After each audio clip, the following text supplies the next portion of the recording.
Introduction. Being smart in business means knowing what's just around the corner. It means thinking ahead and preparing for inevitable changes that will impact the way business is conducted.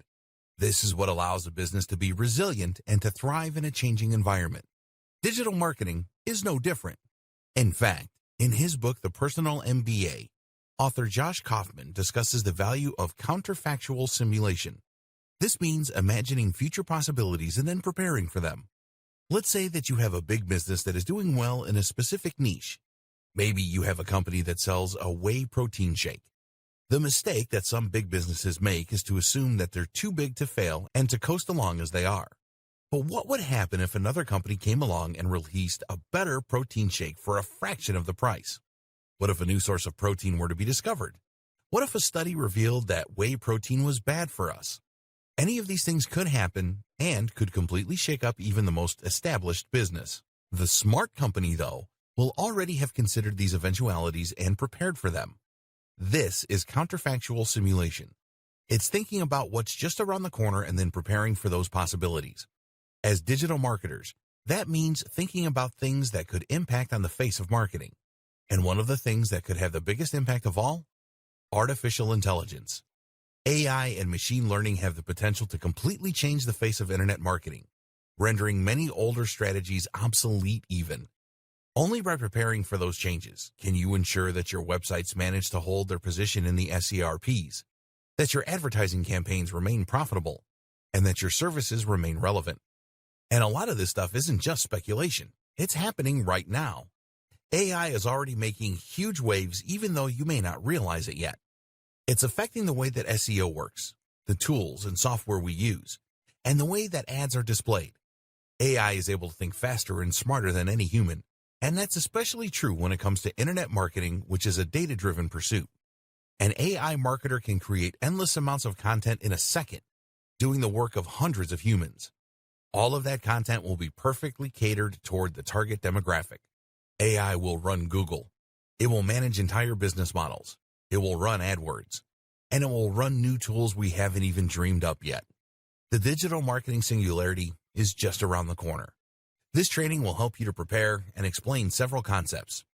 AI versus machine learning, how to conduct SEO now that Google is an AI-first company, chatbots, programmatic advertising, big data, RankBrain, digital assistants, data science, SQL, latent semantic indexing, and the future of internet marketing. In this training, you will gain a crystal ball with which to gaze into the future of internet marketing and to ensure that you are ready for all those changes when they come. By the end, you'll be better prepared and in a better position than 99.9% of other marketers. What is AI and machine learning? Before we go further, we should first take a look at precisely what AI and machine learning actually are. These are two related but also distinct terms which often get confused. Both will impact on marketing, but in different and unique ways. AI then is artificial intelligence. That means software and hardware designed to act and appear intelligent. Such software is capable of making meaningful choices and conducting activities that we would normally consider the domain of humans. AI comes in two broad flavors. One is weak AI, which is also known as narrow AI. Weak AI is essentially a form of AI that is designed to perform a specific job. An example of this is the self-driving car. This form of AI is capable of knowing the positions of countless cars on the road and being able to respond by steering, accelerating, braking, etc. If you were to watch a self-driving car from the outside, you might think a human were driving. In that way, it does a job that would normally be considered a human role. But at the same time, you can't speak with a self-driving car and you can't ask it how it's feeling. A self-driving car would certainly not pass the Turing test. Note, the Turing test is a test designed to measure the effectiveness of an AI. If you talk to an AI on a chat app and you don't know that it isn't human, then it is considered to have passed the Turing test. Another example of weak AI is used when creating bad guys in computer games. These use programming in order to behave in a human-like manner and to provide a challenge for the player. However, the code is only useful in the context of the video game, and so it's not about to turn into Skynet anytime soon. Weak AI might not sound as exciting, but it is being used for a huge range of extremely exciting things, from helping to treat disease to improving the economy. Conversely, the type of AI that we often see in science fiction is what we know as general AI. This is AI that doesn't just have one purpose, but that is designed to do everything that a human might be able to do. So you could play a word game with this AI, ask it how it's feeling, or get it to look up something useful. An example of a general AI is DeepMind, owned by Google. DeepMind is a company that has developed a neural network that employs general learning algorithms to learn a huge range of different skills. Many AIs, such as IBM's Watson, are actually pre-programmed. That means that they work using a kind of flowchart and will answer questions with the same answer every time. On the other hand, DeepMind is apparently able to think and respond via a convolutional neural network. Certain behaviors are reinforced and encouraged, and these will begin to become more prominent. This isn't a perfect simulation of how a human brain works. Cognitive behavioral psychology teaches us the importance of having internal dialogues and models for thinking. However, it is the closest thing we currently have to a true general intelligence. Machine learning. Machine learning, on the other hand, works differently. Machine learning utilizes huge data sets in order to gain surprising and almost frightening capabilities at times. Machine learning essentially allows a piece of software to be trained. An obvious example of this would be computer vision. Computer vision describes the ability that some machines have to understand visual information. An example is Google Lens, which can tell you what you're pointing your phone's camera at, whether that's a type of flower or a product you can buy in stores. Computer vision is necessary for self-driving cars to successfully navigate their environments and is used by apps like Snapchat, which use filters to change people's faces. How do these work? By looking at thousands and thousands of pictures of every type of object. While the machine learning algorithm will never understand what it is looking at, it can look for patterns in the data, which will then be used to identify those objects in the future. For example, it might notice that faces are typically oval in shape, with a dark patch of hair on top. It then knows that if it sees an oval shape with a dark patch at the top, it's possibly looking at a face.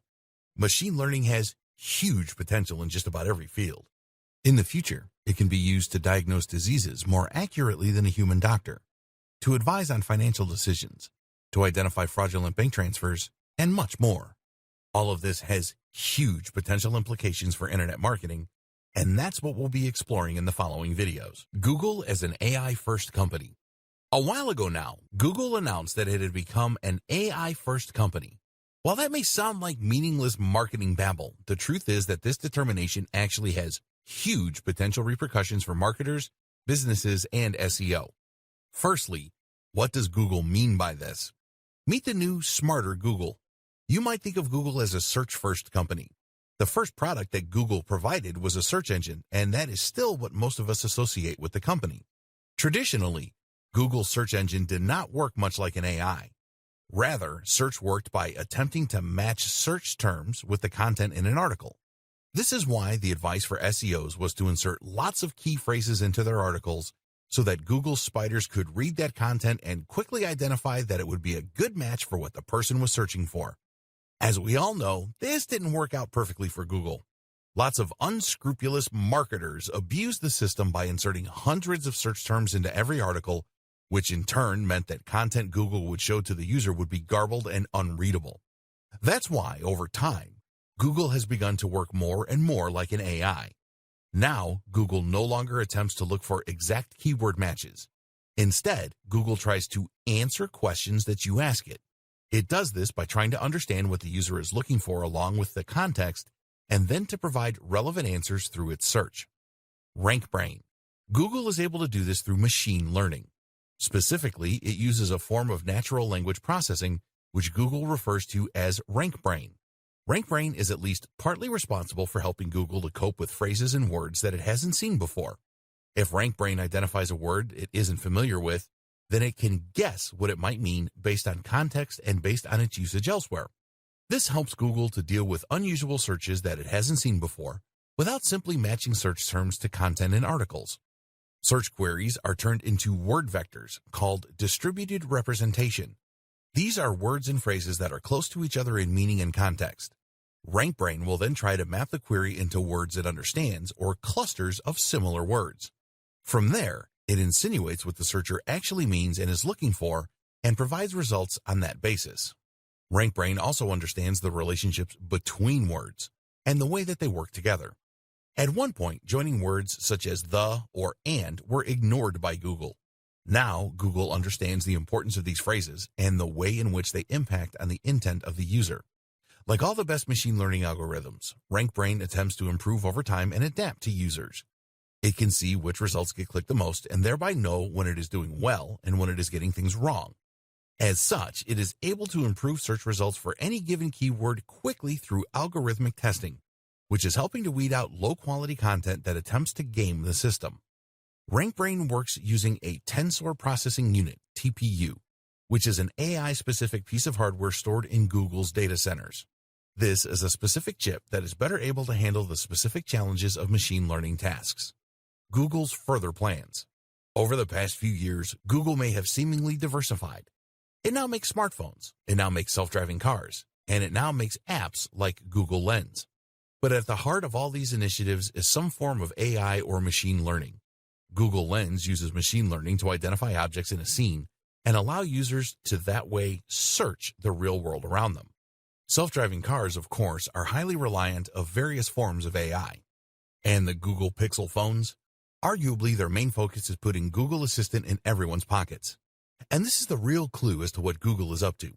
Google Assistant is an AI and virtual assistant that users can use to get weather reports, to book taxis, to play music, and much more.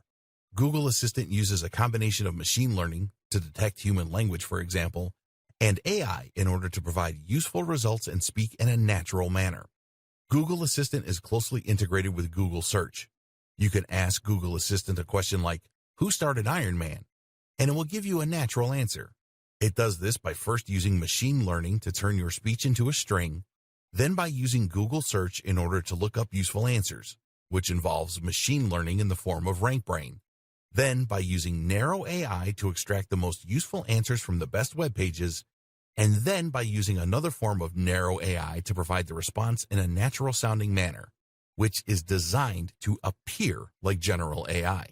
Much of this is carried out not on the device that you're speaking to, but on Google's TPU located in the cloud. What does all this mean for marketers? So what does all this mean for marketers? Simple. It means that Google wants to be able to understand your content and extract the most useful information. It no longer wants you to use rigid keywords, and it wants you to prepare for a more voice-driven form of search. Google is betting big on AI and machine learning. It believes that in the future, AI assistants will be huge, and it wants Google Assistant to be number one. It envisages a future where we spend less time staring at our devices and instead get the information we need by asking our phones or our Google Homes. We'll speak naturally to these devices, and they'll provide us with handy answers. Preparing for semantic search. Whether Google Assistant eventually becomes the ubiquitous tool that Google wants it to be or not, the fact remains that Google wants search to become increasingly more natural and human. It already has in many ways. That means that marketers and website owners need to make some changes to the way they do things. It's no longer enough to find a keyword and repeat it a whole lot. You now need to work as though you're speaking with an AI. And that means a couple of things. LSI, latent semantic indexing. Latent semantic indexing is one of the most important things to consider if you're interested in improving your SEO and getting to the top of Google. It's even more critical if you hope to be ready for Google's AI-driven future. Not only is it a powerful concept in itself, but it is also an important microcosm of the broader changes that we are seeing to SEO today. Search engine optimization is a big and very important part of digital marketing, and if you want to drive the maximum number of people to your website or blog, then it's absolutely essential that you have the search engines on board. In the past, SEO has largely relied on creating tons of content around a certain topic and repeatedly using a set number of keywords or key phrases in that content in order to help Google identify the subject and help the right visitors to find your pages. Unfortunately, a few people began to take advantage of this system and began keyword stuffing by using the same keywords over and over again to the point of distraction. Google had to get smarter, and so it did. Today, using the same keyword too much will get you into trouble. So what does Google do instead? It looks at context and the broader subject of the article. In other words, it looks for synonyms and related terms, and this also gives it the ability to better understand what your page is about. For instance, if you had written an article about decision trees, then in the past, Google could theoretically have gotten confused and brought your site up as a result when someone searched for trees. It may have thought you were talking about decisions about trees. Now, though, it can look for related terms like flowchart and thus help to more accurately match article to reader.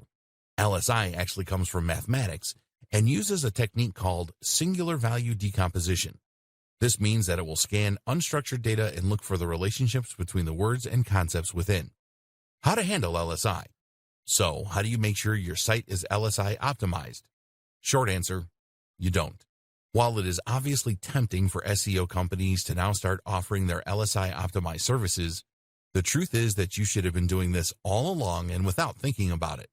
That's what the best web marketers like Andre Illison have always recommended, and it's what Matt Cutts advises as well.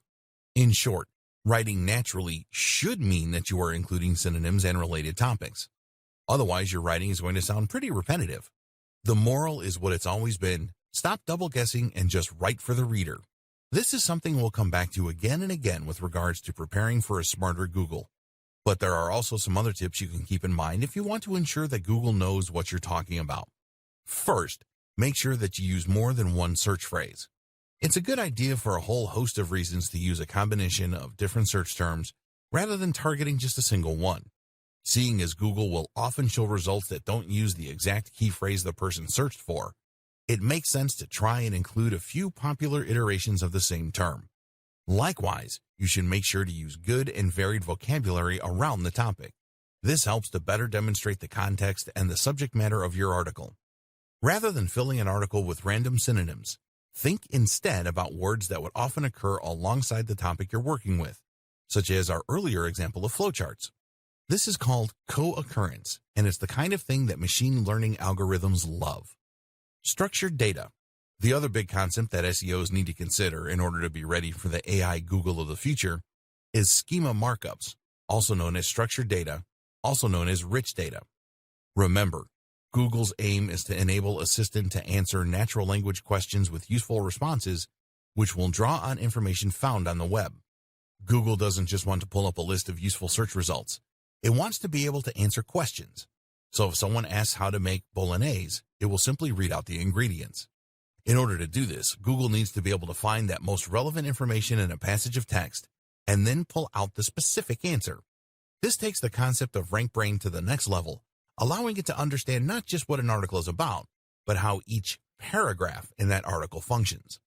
The problem is that Google's AI can't quite do this yet, at least not well enough to be able to usefully provide answers for people without occasionally including complete nonsense. That's where schema markups come in. The idea of a schema markup is to essentially annotate your articles and blog posts by telling Google what each bit is and what it does. Essentially, you're saying this is a list of ingredients, or this is a user rating. This also helps Google to provide what are known as rich snippets. Rich snippets are search results on the SERP's search engine result pages that include more than just a meta description. You might see a search result listed, for instance, that also includes bullet point steps, or that includes ingredients for the meal. This way, the user can see the information they're looking for without even needing to leave that website. How to use markups. Markups look a lot like HTML. Here's an example of what this might look like. That is basically telling Google that you are talking about a local business, the Candle Factory. You can also use schema to highlight product names, authors, aggregate ratings, software applications, restaurants, movies, and much more. To use this information, you can either look up the HTML code and implement it yourself, or you can use Google's handy markup helper, https://www.google.com/markup-helper/u/0. Here you will simply share the URL of the page you want to mark up, and it will then provide you with the opportunity to create the necessary tags. There are also plugins you can use to the same end through WordPress. The good and the bad of schema markups. The savvy among you may have noticed some worrying issues with schema markups. Specifically, they encourage people not to visit your website. Let's say you have a recipes website and you included an article on cooking bolognese. You probably did this hoping that people would search for it on Google, find your website, and then visit your page in order to read about it. In doing so, they might also click on a few ads, they might buy an affiliate product, or they might just remember your brand so they come back again in the future. But if Google simply takes your key information and shares it, then there is no real incentive for them to actually visit your web page. As such, there's no chance that they will click on your ads, or buy your products. They'll not even know that the information came from your website. Essentially, Google is this way using our intellectual property without any remuneration, which has upset a lot of webmasters, businesses, and marketers. So should you avoid using these features altogether? Unfortunately, that is not really an option. Remember, Google also uses markups in order to provide rich snippets. These are the more media-rich search listings, which include things like star ratings, images, bullet points, and more. These really help a web page to stand out in the SRPs and thereby ensure that more people click on that listing. And while you might not get any benefit from having Google read your ingredients out, if you don't include markup language, then it will just get that same information from one of your competitors. Google wants to use schema markups, and that means that it will likely reward those sites that do with a little SEO boost.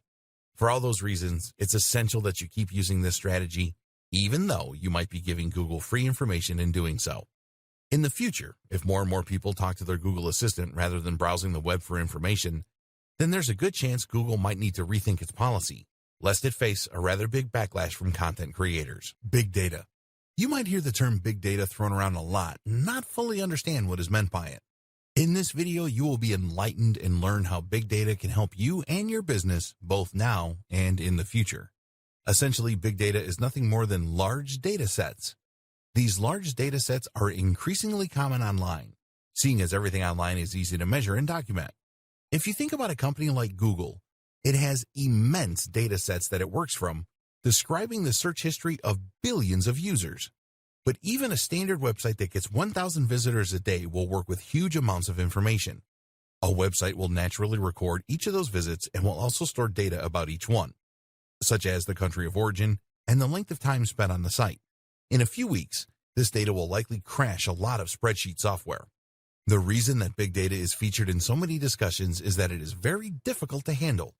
Making sense of such huge amounts of information requires a lot of smart math, while simply storing and handling that kind of data requires a lot of storage and computational power.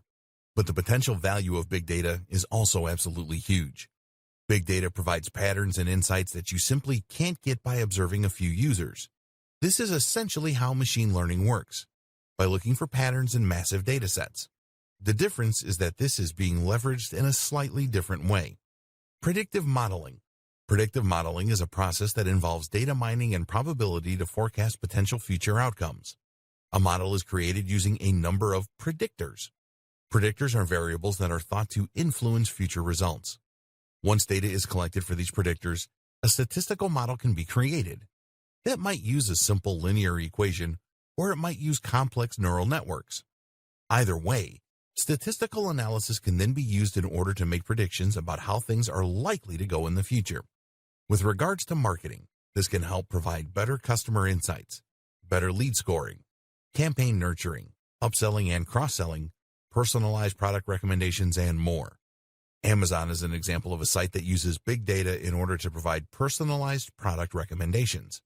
Amazon doesn't just use a database of items grouped together, which would be almost impossible to maintain, but rather generates data automatically from every single transaction and sale, and then looks for patterns.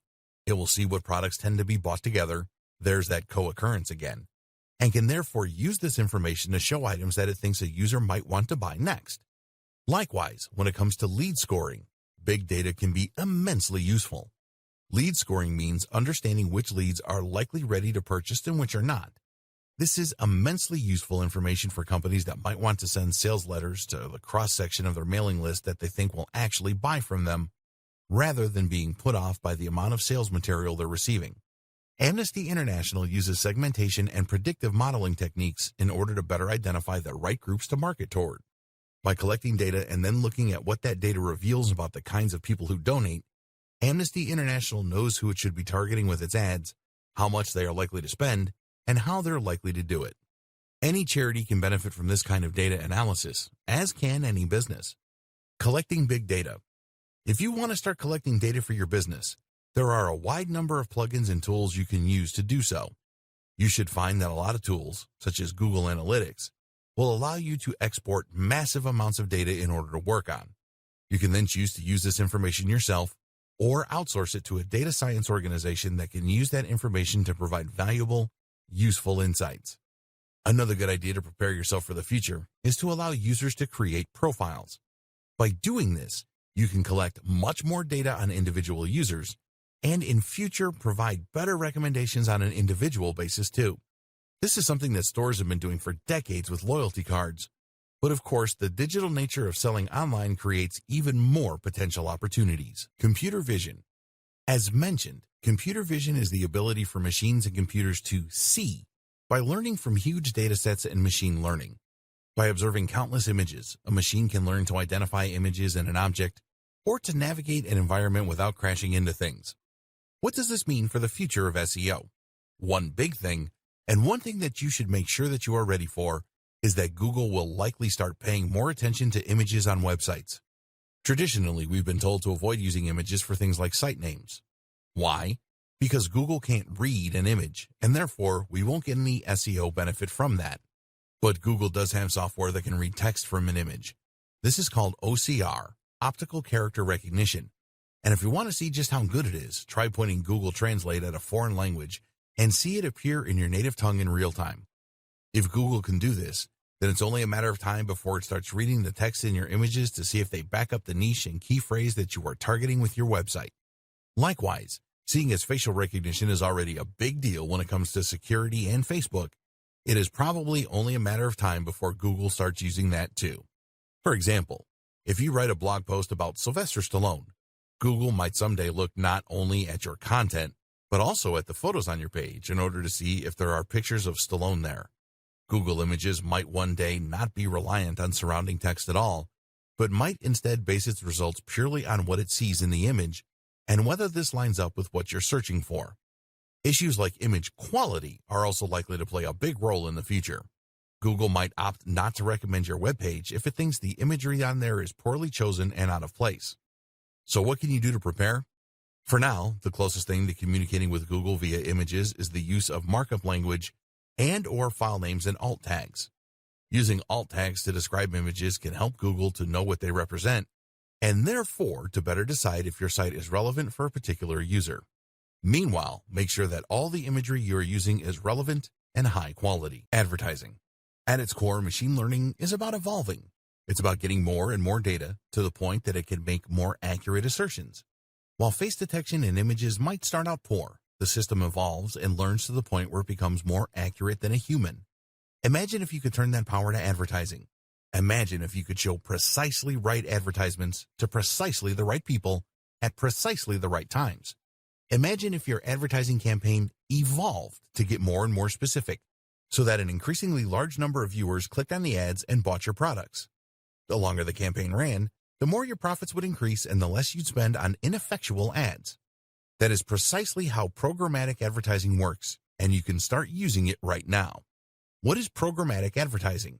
Programmatic advertising campaigns allow marketers to buy native ads on a variety of publisher sites while using smart algorithms to ensure that they are targeting the right viewers at the right times, all while remaining within budget thanks to a bidding system that allows them to compete for impressions with other advertisers. In short, these campaigns give the precision and quality of native advertising, like banner ads, while at the same time allowing for the control, adaptability, and precision that you would get with a PPC campaign. The net result is ads appearing on the sites of carefully selected publishers, but only when and if they are likely to yield the best results. Programmatic advertising uses a complex algorithm in order to identify your business's ideal customer and then to figure out where they are likely to appear on the web. It will then show the ads in those places and then utilize a learning algorithm. Instead of going from one publisher to another discussing rates, you allow a bot to do all the work for you. More importantly, though, this means that you won't waste money on an ad slot that no one looks at. Your ads will be chosen and honed by a smart algorithm, and the result will be that they get higher CTRs from the right targeted customers. RTB. This is how programmatic buying is different from other PPC or just buying a banner ad on your favorite news site. Giving you further control, meanwhile, is the option to use RTB or real-time bidding. What RTB essentially means is that you are automatically entering into a bidding war each time a page loads based on your predefined budget. These bidding wars allow your ads to compete with other advertisers around a large selection of different websites that all cater to the specific demographics and context that you have chosen. In other words, You will define that you want to target sports sites catering to an audience of males in their 20s to 40s, and from there, your ads will appear across a selection of those websites, which you can still curate in some cases if you wish, based on the outcome of each little bid. This allows you to target your audience across a range of different sites and to avoid paying too much to do so. On the other hand, direct buying is essentially a bulk order of impressions from a specific website or websites such as ESPN. You can still filter your impressions by a range of factors such as location or browser, but essentially you will be targeting a specific site and securing a place on that precise spot. Direct buying is effectively a little more like advertising with a banner ad, while RTB is a little closer to the PPC model. Here you bid for spots across a range of websites, while still having a little more control. Deciding what will work best for you will depend on a number of factors. For instance, your budget is going to come into play, as direct buying tends to be more expensive because lower CPIs won't have as many opportunities to appear. It's also worth considering that RTB gives you more flexibility, more data, and more control. You can identify which sites are working best for you, at which times, and for which viewers, and then you can further tailor your approach accordingly. On the other hand, though, if you bid too low using RTB, then you risk your ads not appearing at all. This is in direct contrast to direct buys, which essentially guarantee you your ad spot and that you will eventually be certain to get that number of impressions. This is useful for a company with more concrete goals and a fixed timescale. Likewise, with direct buying, you will be able to more tightly control where your advertising appears and forge a closer relationship between your brand and that of the publisher. So different approaches will work for different marketers and for different purposes. Your job is to decide which works best for you, and the best way to do that may be to dip your toe in and try them out for yourself. How to be more successful with programmatic buying. Programmatic advertising has very quickly risen to prominence in the online marketing industry and is an important new tool for any business that wants to reach a bigger audience. That said, though, even the best programmatic tools are only as effective as the people controlling them, so before you get ahead of yourself, consider these 4 crucial tips to ensure your success. Don't forget the creative component. No matter how well targeted your ads are or how smart your campaign is in terms of exposure, if you haven't invested in the creative aspect, then those ads are going to fall flat. Design your ads well and test to see which designs work best. Likewise, think about your brand identity and how you can strengthen this even through ads that don't get clicked. Choose a programmatic partner who can help you with this aspect. Consider audience and context. Before choosing which publishers to work with, you need to look at the audience they are attracting as well as the context. The ideal partner will be a site that writes about topics related to yours and targets the precise same demographic you are. In some cases, though, you won't be able to find both, and thus you will need to select publishers that provide the best balance. And don't be tempted to ignore context in these situations, because studies show that the same person is far more likely to click on an ad for golf clubs when they are on a golfing website compared with a news site. More to the point, someone who wants a wedding dress is only going to want that wedding dress during a particular time in their life, and this really demonstrates the importance of context. Be willing to spend to begin with. The beauty of programmatic advertising is that you can directly manage your spending in real time to ensure you get the maximum exposure whatever your budget. However, it is highly recommended that you start out with a higher spending limit than you intend to continue with, as this will enable you to more quickly identify what works and what doesn't. Remember, you want more data, and that means you want more clicks. As you tweak your campaign in response to stats and ROI, you will get closer and closer to the optimum setup. But if you don't spend the money up front, then you won't be able to tell if your campaign is working because you won't win enough bids. Spend a little up front and you'll save money in the long run once you settle into your groove. Make sure your ads fit in. The downside of any automated advertising campaign is that you can lose that personal touch. The benefits that come from working with a publisher to develop an advertising campaign that matches the tone and appearance of their overall site, and that they will help to promote throughout their content. Unfortunately, native advertising is difficult to scale, which is why so many automatic platforms are popular. To be successful with programmatic advertising, this is something you need to consider. Your ad is targeting the right people, on the right devices in the right context. But is it the right fit for the job? This ad needs to look like a native ad in the same way that a banner ad would. Creating ads that will blend into a number of environments is one way to do this. Another is to choose a tool that allows you to select the brands you want to work with, and then to choose those that are already closely aligned with your own goals and style. Email marketing. The key to success on the web is not just to gain traffic, but also to control that traffic. What does that mean? It means that you need to know how to decide which of your visitors you want to talk to at any time. It means that you need to understand your visitors and to know what they are thinking, what their moods are, and what they're interested in at any given time. And it means you need to know how and when to strike when it comes to selling products or encouraging people to sign up to your mailing list. This is a theme we've seen come up time and again with machine learning and AI, and email marketing is no different. You can do all this by building a mailing list and then segmenting that list. First, let's go over the basics of email marketing again for those that aren't familiar. Email marketing is, of course, the process of marketing via email. In other words, this means you're going to be building a big list, a collection of emails, and you'll do this by asking visitors to your site to share their contact details when they land on your homepage. This, in turn, requires an autoresponder. An autoresponder is a tool that you use to create email forms and then to manage all of the contacts on your list. You can use the form somewhere on your page to let people input their details, and you'll use the autoresponder to actually send all your emails.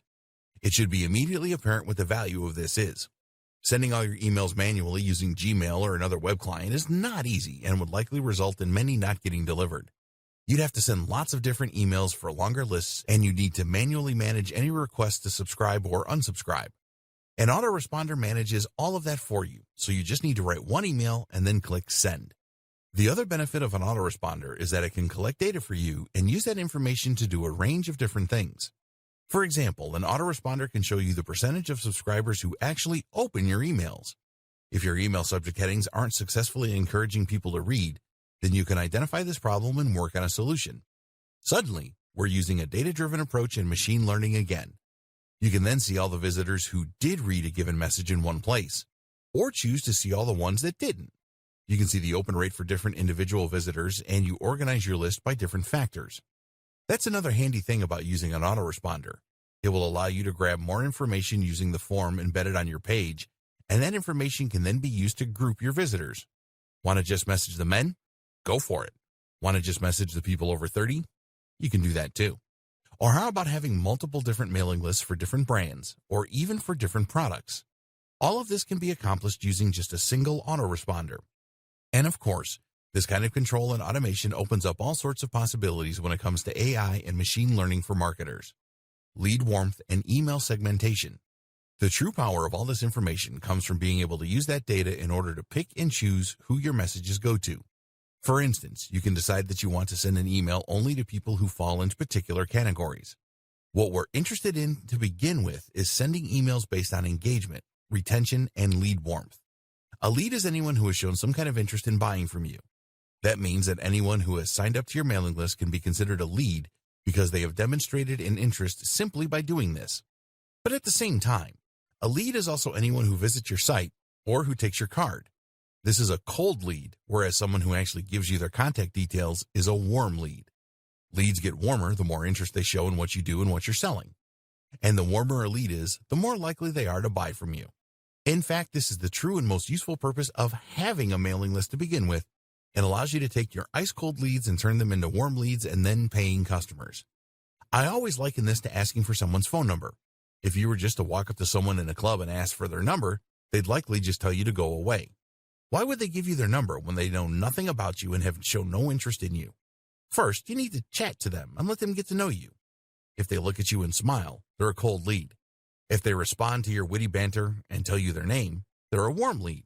If they've kissed you or let you buy them a drink, they're a hot lead. And once they're hot, you can ask for their number. This is all about timing. Time this wrong, and they're not going to give you their number because you haven't laid the groundwork. The exact same thing is true with internet marketing. If someone visits your site and you tell them right away to buy your product, they won't. Why would they? You haven't given them any reason to trust you. You haven't told them anything about you. They don't know much about the product. Ask them to hand over their email after a few blog posts, though, and you can gently start to increase engagement. This is then when you wow them with all your information and all your knowledge. You entertain them a little, and you let them get to know you. If they don't open your emails, that's the equivalent of giving you the cold shoulder. That's like the girl or guy in the club that isn't laughing at your jokes and keeps looking away. If you try and sell to them now, you become spam and you get deleted. And they never return to your website. But if they open your emails, you know you're in with a shot. That means you can then send them some more information about your products and get them excited for your product launch.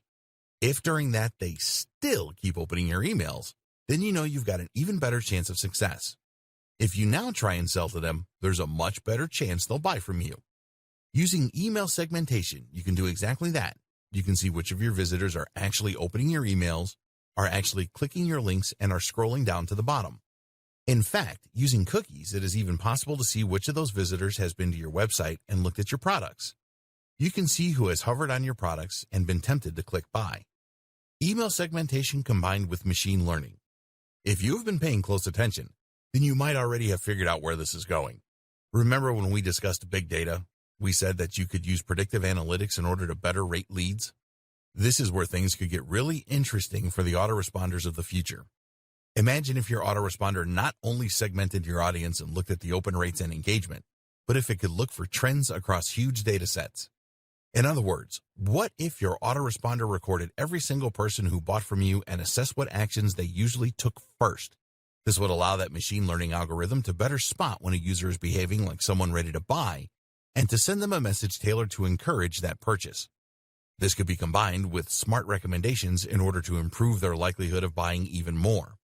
This is already being used by some big brands, so it's only a matter of time until more of us get access to this same amount of precision. Tips marketers can follow now. For any of that to work, you also need to make sure that people are signing up to your mailing list in the first place. Again, this will help us to prepare for the AI-powered future. There are a few ways you can encourage this. Firstly, make sure that you show your mailing list wherever you can. At the very least, that should mean that your mailing list is shown at the bottom of your post. At the same time, though, you can also place this in the sidebar so that your list is visible on every page of your site. Another tip is to make sure that you draw attention to it. A mistake a lot of people make is to create their mailing list and then just hope that people see it. Far more effective is to occasionally tell people about it and to explain in your post why it's a good opportunity and why people should be excited to sign up. Here's the thing, though, you should always be honest. The aim of a mailing list is not to grow it as much as you possibly can. Instead, the aim is to grow it as much as you can with only highly targeted visitors. If your visitors have no interest in what you're offering through your list, then you will just frustrate them and effectively be spamming. Chatbots.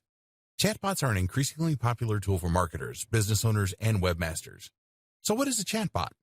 Essentially, a chatbot is a minuscule AI that will normally live on a website and will which then be able to answer questions and engage in basic conversation. Very often, chatbots are used in customer service. This way, a website can answer commonly asked questions and significantly lighten the load on its customer service team. The company can provide the support it wants to for its buyers without spending a huge amount on extra members of staff and call centers. But a chatbot can be much more than just customer support. Chatbots are just as effective in marketing and can be extremely effective at increasing sales and profits. Chatbots are particularly effective at kickstarting a sales process by welcoming visitors to a website and asking them what they're looking for. Instead of relying on UX to try and guide the visitor to the right part of the page, a chatbot can instead simply ask what they are hoping to buy and then take them to that page. What's more is that it can provide useful recommendations, perhaps informed by previous buying history, and it can reduce any concerns that users might have. Chatbots can even get information from customers by asking them their budget or what it is they're looking for. Even if they don't buy, you now understand their intent, and you can use this information to hone your marketing strategy further.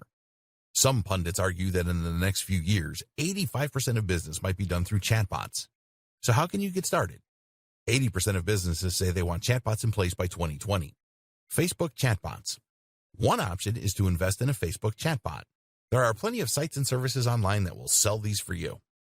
Facebook Messenger is a new frontier for a lot of small businesses. While it has crept under the radar for many marketers, the numbers speak for themselves. Facebook Messenger is currently used by over 1.2 billion people. That's 11% of the entire human population. And what makes Messenger even more powerful is that it can be embedded into your website. Over 20 million pages use messaging, and that number is growing. This provides a very simple and easy way to communicate with your visitors, to answer their queries, and to help convert traffic into sales. But you can't be available 24/7 to cater to all your visitors' needs, and this is where a chatbot comes in. This is a basic AI that can tend to your customers and help to provide a more personal experience while answering basic questions. This is a hugely powerful tool for businesses as it means you'll no longer lose visitors that struggle to find their way around the website or to get the information they need. Imagine if customers could order food by just sending a Facebook message and then answering a few automated questions. Or what if a business could access your expert legal advice without ever needing to speak to you in person? All of this is possible in the near future. Facebook chatbots can even be proactive by sending messages to potential customers. You need to be extremely careful with this, seeing as it can be seen as spam. But if you have an automated system that's able to reach out to potential buyers at just the right time with a carefully crafted message, this can be huge for business. Other types of chatbot. Of course, not all chatbots are Facebook chatbots. There are many other ways to implement chatbots into a website, from creating them from scratch using homemade software, to using them to respond to emails or SMS. Developing your AI skills using SQL.